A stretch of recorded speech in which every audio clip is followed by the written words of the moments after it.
Assalamualaikum warahmatullahi wabarakatuh. Halo semuanya, kami dari kelompok 2 mata kuliah Ilmu Kesehatan Masyarakat akan mempresentasikan hasil diskusi kami mengenai manajemen, administrasi, dan kebijakan kesehatan. Adapun anggota kelompok kami yaitu Ajeng Dianti Rahayu, Aji Aprilian, Anissa Tritifani, Ardia Valdagatari, Ayu Kurniawati, Bernadine Dwi Fontani, Bintang Cecilina, dan Syafika Feviani.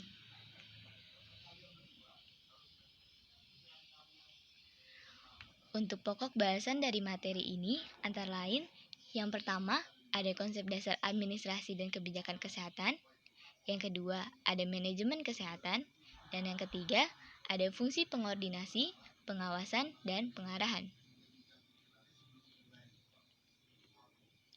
Pokok bahasan yang pertama adalah konsep dasar administrasi dan kebijakan kesehatan. Apa sih administrasi kesehatan itu? Administrasi kesehatan berasal dari bahasa Belanda yaitu administrati, yang artinya segala kegiatan yang meliputi tulis-menulis, ketik-mengetik, surat-menyurat atau korespondensi, kearsipan, agenda, dan pekerjaan tata usaha kantor lainnya. Selain itu, dalam bahasa Yunani, administrasi disebut dengan administrare, yang artinya ad itu pada dan ministrare itu artinya melayani. Nah, jika digabung artinya akan menjadi memberikan pelayanan. Secara umum, pengertian administrasi dapat dibedakan menjadi dua, yaitu administrasi dalam arti sempit dan administrasi dalam arti yang luas. Administrasi dalam arti yang sempit ditinjau dari lingkup kerja yang sempit, yaitu hanya berkisar pada kegiatan tata usaha kantor seperti tulis-menulis, pengetikan surat-menyurat, agenda, kearsipan, pembukuan, dan lain sebagainya. Sedangkan dalam pengertian luas, administrasi dapat dibedakan menjadi 3 aspek, yaitu yang pertama, administrasi sebagai suatu proses. Ditinjau dari aspek proses, administrasi merupakan keseluruhan proses, mulai dari proses pemikiran, proses perencanaan, proses pengaturan, proses penggerakan, proses pengawasan, sampai pada proses pencapaian tujuan. Untuk mencapai suatu tujuan, orang harus memikirkan terlebih dahulu apa yang akan dicapai dan bagaimana cara mencapainya. Serta harus memikirkan juga sarana-prasarana apa yang digunakan untuk mencapai tujuan tersebut, serta kemampuan seseorang untuk menjalankannya. Yang kedua, fungsi atau tugas administrasi. Ditinjau dari fungsi atau tugas administrasi, maka administrasi adalah keseluruhan tindakan atau aktivitas yang harus dilakukan seseorang yang berkedudukan sebagai administrator atau memegang jabatan dalam manajemen suatu organisasi. Yang terakhir ada kepranataan atau institusi administrasi. Ditinjau dari institusi, maka administrasi adalah melihat kegiatan dalam suatu lembaga yang melakukan aktivitas tertentu. Misalnya, dinas kesehatan, rumah sakit, puskesmas, maka ada orang-orang yang melakukan kegiatan administrasi di dalam lembaga tersebut. Dari beberapa pengertian tersebut, dapat ditarik kesimpulan bahwa pengertian administrasi adalah proses penyelenggaraan kerja yang mengandung unsur-unsur seperti adanya orang-orang, adanya pedoman atau petunjuk, adanya kegiatan-kegiatan, adanya kerjasama, adanya rasionalitas, dan juga adanya tujuan yang hendak dicapai.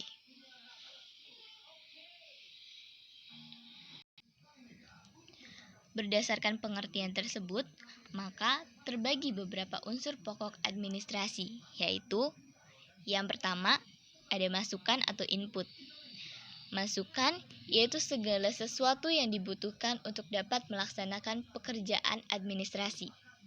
Masukan-masukan ini dikenal juga dengan perangkat administrasi atau tools of administration, yang terdiri dari sumber, yaitu segala sesuatu yang dapat dipakai untuk menghasilkan barang atau jasa. kemudian ilmu pengetahuan dan teknologi, serta kemampuan, skill atau capacity yang berhubungan dengan pengetahuan dan keadaan fisik, mental, biologis, tenaga pelaksana. Yang kedua ada proses. Proses yaitu langkah-langkah yang harus dilakukan untuk mencapai tujuan yang telah ditentukan.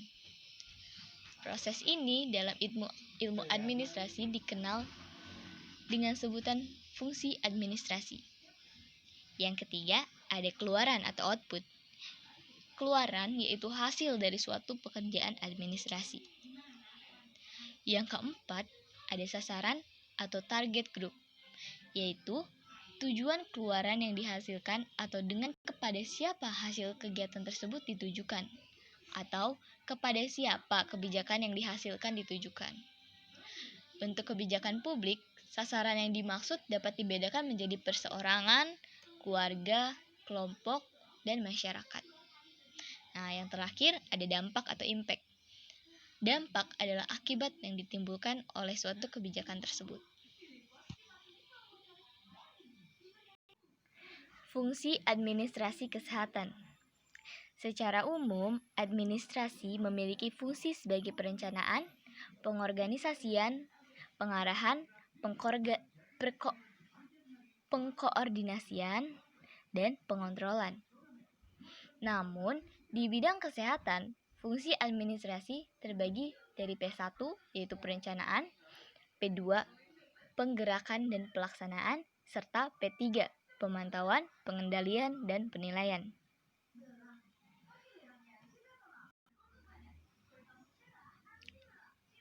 Adapun administrasi sebagai sistem memiliki pengertian semua tata aturan yang berlaku untuk menjalankan tugas-tugas atau fungsi-fungsi administrasi dibuat secara sistematis dalam rangka efektif dan efisien untuk mencapai tujuan.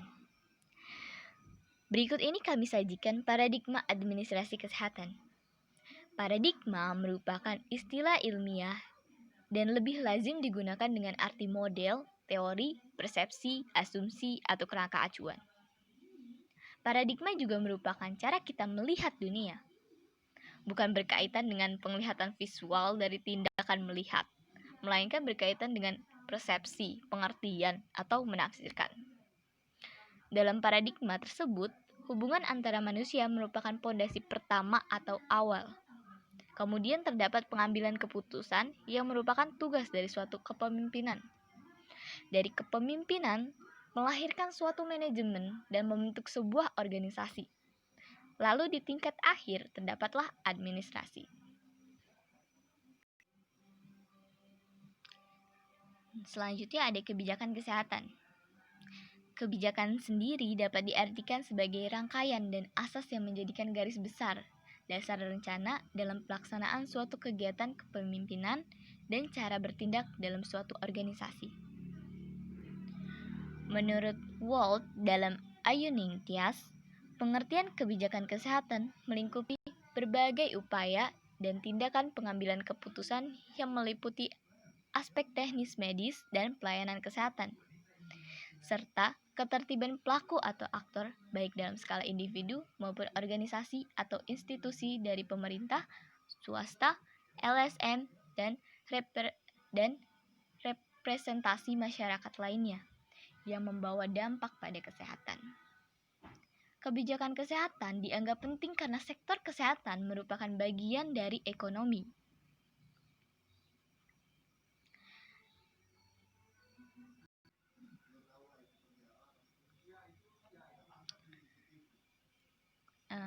Klarifikasi kebijakan kesehatan. Yang pertama ada substantif dan prosedural policy. Substantif policy adalah kebijakan kesehatan yang dilihat dari substansi masalah yang dihadapi. Prosedural policy adalah kebijakan yang dilihat dari pihak-pihak yang terlibat dalam perumusannya. Yang kedua ada distributif, redistributif, dan regulatory policy. Distributive policy adalah kebijakan kesehatan yang dilihat dari pemberian pelayanan atau keuntungan kepada individu, kelompok, atau swasta. Redistributive policy adalah kebijakan kesehatan yang menyangkut pemindahan alokasi kekayaan pemilihan hak. Regulatory policy adalah pembatasan atau pelarangan terhadap perbuatan atau tindakan. Yang ketiga ada material policy. Dan yang keempat ada public goods dan private goods policy. Public goods policy adalah penyediaan barang atau pelayanan untuk kepentingan orang banyak. Sedangkan private good policy adalah penyediaan barang atau pelayanan untuk kepentingan perorangan dengan imbalan tertentu. Secara lebih rinci, World Health Organization atau WHO membedakan peran negara dan pemerintah sebagai pelaksana di bidang kesehatan, yaitu sebagai pengarah atau stewardship atau oversight, regulator, dan sebagai objek regulasi. Kemudian, WHO juga menetapkan 8 elemen yang harus tercakup dan menentukan kualitas dari sebuah kebijakan kesehatan, yaitu yang pertama ada pendekatan holistik. Kesehatan sebaiknya didefinisikan sebagai suatu yang dinamis dan lengkap dari dimensi fisik, mental, sosial, dan spiritual. Yang kedua ada partisipatory. Melalui partisipasi masyarakat dapat dibangun collective action atau aksi bersama masyarakat yang akan menjadi kekuatan pendorong dalam pengimplementasian kebijakan dan penyelesaian masalah. Yang ketiga ada kebijakan publik yang sehat, yaitu setiap kebijakan harus diarahkan untuk mendukung terciptanya pembangunan kesehatan yang kondusif dan berorientasi kepada masyarakat tentunya. Yang keempat ada ekuitas, yaitu harus terdapat distribusi yang merata dari layanan kesehatan. Ini berarti negara menjamin pelayanan kesehatan setiap warga negara tanpa memandang status ekonomi maupun status sosialnya. Yang kelima ada efisiensi, yaitu layanan kesehatan harus berorientasi proaktif dengan mengoptimalkan biaya dan teknologi. Yang keenam ada kualitas, yang artinya pemerintah harus menyediakan pelayanan kesehatan yang berkualitas bagi seluruh warga negara. Di samping itu, dalam menghadapi persaingan pasar bebas dan menekan pengaruh globalisasi dalam sektor kesehatan, pemerintah perlu meningkatkan kualitas pelayanan kesehatan serta dengan pelayanan kesehatan bertaraf internasional. Selanjutnya ada pemberdayaan masyarakat, terutama pada daerah terpencil dan perbatasan, untuk mengoptimalkan kapasitas sumber daya yang dimiliki. Dan yang terakhir ada self-reliance. Kebijakan kesehatan yang diterapkan sebisa mungkin dapat memenuhi keyakinan dan kepercayaan masyarakat akan kapasitas kesehatan di wilayahnya sendiri. Pokok materi selanjutnya adalah manajemen. Manajemen berasal dari bahasa Inggris, management, dengan kata kerja to manage, yang secara umum berarti mengurusi. Secara istilah, manajemen adalah ilmu dan seni mengatur proses pemanfaatan sumber daya manusia dan sumber-sumber lainnya secara efektif dan efisien untuk mencapai suatu tujuan tertentu.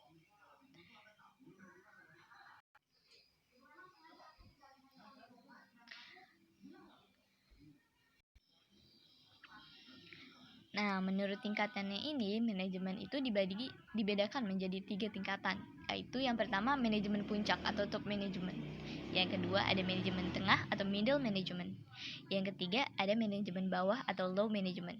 Contohnya, pada suatu departemen, maka tingkatan manajernya adalah manajer puncak adalah menteri, manajer tengah adalah para direktur jenderal, dan manajer bawah adalah para kepala bagian atau kepala bidang, subbagian atau subbidang.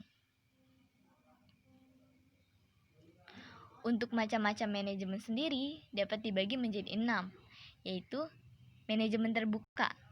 Yang dimaksud dengan manajemen terbuka adalah di mana pemimpin sebelum mengambil suatu keputusan terlebih dahulu memberi kesempatan kepada staf dan bawahannya untuk memberikan saran, ide, atau pendapat mereka.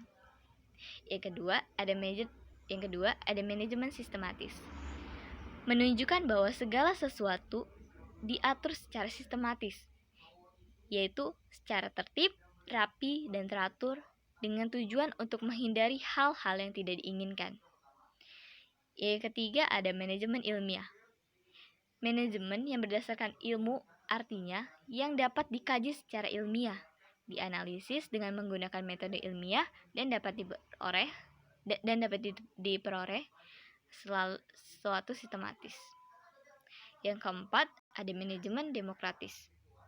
Para staf dan bawahan bukan sekedar menyumbangkan pemikiran, prakarsa, staf pertimbangan semata, tetapi ikut serta menentukan keputusan atas dasar musyawarah untuk mufakat. Yang kelima, ada manajemen tradisional.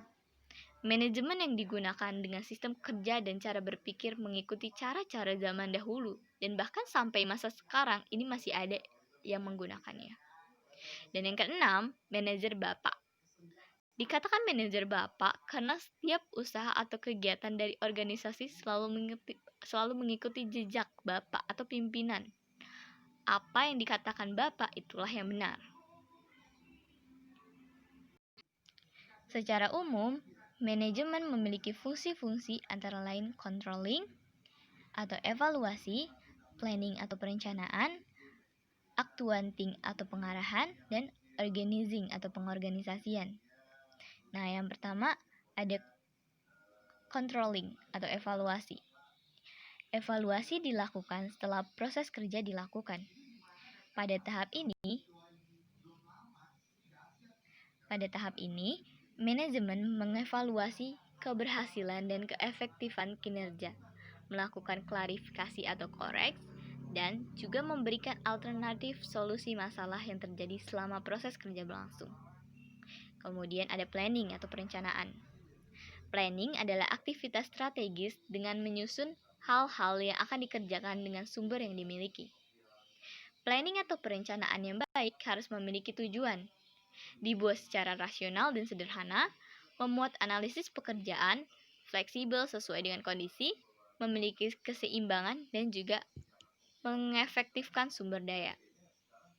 Selanjutnya ada organizing atau pengorganisasian. Organizing ini bertujuan membagi suatu kegiatan besar menjadi kegiatan yang lebih kecil.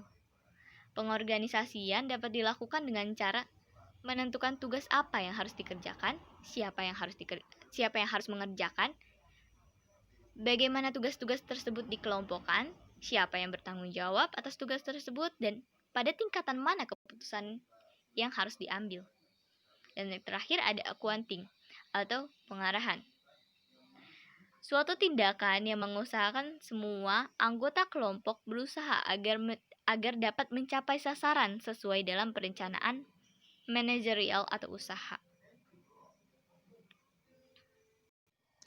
Untuk pokok bahasan yang terakhir yaitu fungsi pengordinasian, pengawasan, dan pengarahan. Fungsi pengordinasian dalam manajemen perkantoran antara lain membagi suatu kegiatan besar menjadi kegiatan-kegiatan kecil. Pengordinasian ini dapat mempermudah manajer dalam melakukan pengawasan dan menentukan orang yang dibutuhkan untuk melaksanakan tugas yang sudah dibagi-bagi tersebut. Fungsi pengordinasian. Yang pertama, dapat membantu mewujudkan struktur organisasi yang jelas. Kedua, dapat mendeskripsikan atau mengurai tugas dari setiap bidang atau bagian dalam organisasi secara jelas. Yang ketiga, wewenang dan tanggung jawab dalam organisasi menjadi lebih jelas. Keempat, dapat memperlihatkan antar tugas atau pekerjaan dari setiap unit organisasi. Dan yang kelima, dapat mengetahui sumber daya manusia dan material yang dibutuhkan. Kemudian ada fungsi pengawasan. Fungsi pengawasan yang pertama yaitu untuk mencegah terjadinya penyimpangan pencapaian tujuan yang telah direncanakan. Kedua, agar proses kerja sesuai dengan prosedur yang telah digariskan atau ditetapkan. Dan yang ketiga, mencegah dan menghilangkan hambatan dan kesulitan yang akan, sedang, atau mungkin terjadi dalam pelaksanaan kegiatan. Yang keempat, mencegah penyimpangan penggunaan sumber daya. Dan yang terakhir, mencegah penyalahgunaan otoritas dan kedudukan. Nah, fungsi pengawasan ini sangat diperlukan untuk menjaga agar tidak menyimpang dari rencana, sehingga tujuan organisasi atau perusahaan dapat terrealisasikan. Ada fungsi pengarahan, commanding. Commanding merupakan fungsi manajemen yang berhubungan dengan usaha memberi bimbingan, saran, perintah-perintah atau instruksi kepada bawahan dalam melaksanakan tugas masing-masing, agar tugas dapat dilaksanakan dengan baik dan benar-benar tertuju pada tujuan yang ditetapkan dari awal. Komunikasi dalam organisasi. Informasi harus dikomunikasikan kepada para manajer agar mereka mempunyai dasar perencanaan. Rencana-rencana harus dikomunikasi pada pihak lain agar dilaksanakan. Dan motivasi. Motivasi merupakan kegiatan yang mengakibatkan, menyalurkan, dan memelihara perilaku manusia. Motivasi merupakan subjek yang penting bagi manajer, karena menurut definisi manajer harus bekerja dengan dan melalui orang lain. Baiklah, hanya itu materi yang dapat kami sampaikan kepada teman-teman. Kami harap dengan pemaparan kami tadi dapat memberikan manfaat berupa wawasan dan pengetahuan baru mengenai manajemen, administrasi, dan kebijakan kesehatan. Mohon maaf apabila ada kesalahan dan kekurangan, baik itu dari slide PPT ataupun penjelasan dari kami. Kami akhiri. Wassalamualaikum warahmatullahi wabarakatuh. Terima kasih.